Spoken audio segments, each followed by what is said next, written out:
Hello and welcome to this section of the Diploma in TEFL, the A to Z of English. And this is the last section. I hope you enjoyed it so far. These will highlight some of the methods that will help you become a successful teacher. Asking me to explain it. Avoiding common words. When we want to build our vocabulary, a little exercise we do is don't use common words. For example, nice. Many people, it's a nice day, she's a nice girl, etc. This is where we introduce substitution skills. So what we say is, ask the students to write down sentences with the word nice. A common one, she's a nice girl. So we take out the word nice and we say, right, what else can we say? She's a beautiful girl, physical, she's pretty, she's tall, she's slim. And then she's friendly, she's kind. We're building our vocabulary out all the time. The dinner was nice. The dinner was delicious. The dinner was tasty. Also, there's other words like thing, get. How did you get here? How did you travel here? How did you arrive here? Substitution skills. And remember, when we teach English at the beginning, we say, have you got a car? Have you got a passport? But later we say to them, if you want to be formal, we don't use have you got, we use do you have. So teach them at the beginning. Keeping a diary. Keeping a diary in class is very, very important because what you're doing, you're getting them to write. They may not be writing a lot, but it's the first step. You're encouraged to write. And after time, they don't know they're writing. It's just a little exercise. Also, you use a mixture of tenses. What you have done today, what you did yesterday, and what you will do tomorrow. What you're doing today, the progressive. So it's a very good exercise. We say don't do it more than twice in a week within the classroom, but encourage them to do self-study and keep their diary at home. Dictation. Dictation is so good for so many things. For example, your listening comprehension, bringing new vocabulary, intonation, learning new vocabulary, new lexis. But you must be in control of it. Don't just do dictation, go straight into it. I've seen so many teachers do this. Read it through first, talk about it, get them to understand the gist of it, write down the gist of it. And when they do the dictation, explain to them if there's a word or an expression they don't understand, put a line. Concentrate on the words they do know. And the more they do it, the better they will become. And those lines will be reduced, I promise. Also with dictation, you can highlight certain areas of the language. So for example, you say to them, underline all the words you don't understand or expressions, and also underline all the conjunctions, all the prepositions. You're in charge.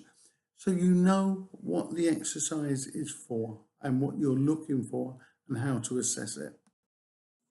Building your own dictionary.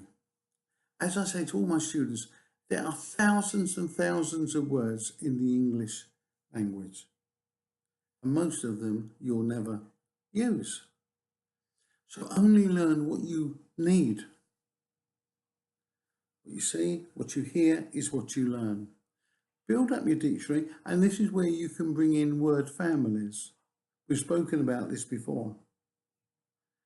And it will help them. And also the prepositions that go with it. So interest, interested, interesting, and you're interested in something. Depend, dependable, depend on. So show them how to build their dictionary correctly.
Questions. Question word order is very, very important. There are lots of exercises we do with this to create that word order. Many people forget questions and how important they are. When they're asking questions, different uses of tenses will help them because you're asking for different information. When people ask questions, we've got to teach them what they expect. Going back to the prediction skills. Every time you speak, you're giving information.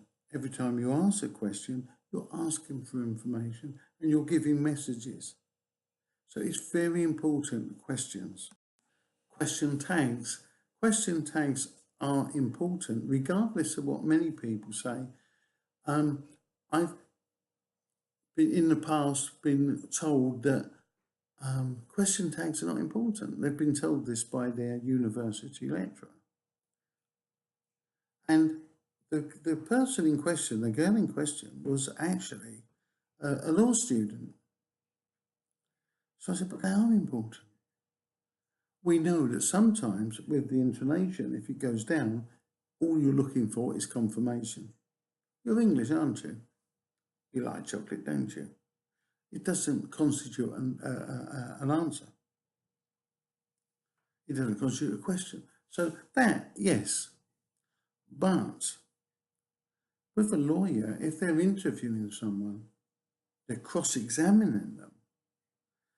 They don't want that person to be open with their answers because the jury are listening.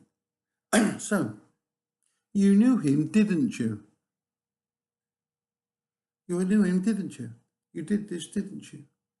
You knew it was wrong, didn't you? They're not allowing the person to answer the question. And so all the jury is hearing is what the solicitor or lawyer is saying. So yes, question tags are important and we must teach them correctly. Realia, very important. Get your classroom out with as many pieces of realia as you can. Something you can use as examples. Make sure you always photograph realia. As I said, always have those in there. Films, music, all this. Be prepared for every sort of situation and use it correctly. There's a little article here about stress, how we stress words. We've spoken about this before, was when we say time goes at the end of the sentence, you can bring it to the front for stress. I'm going to London on Saturday. I'm going to London on Saturday. On Saturday, I'm going to London. So we use this as stress.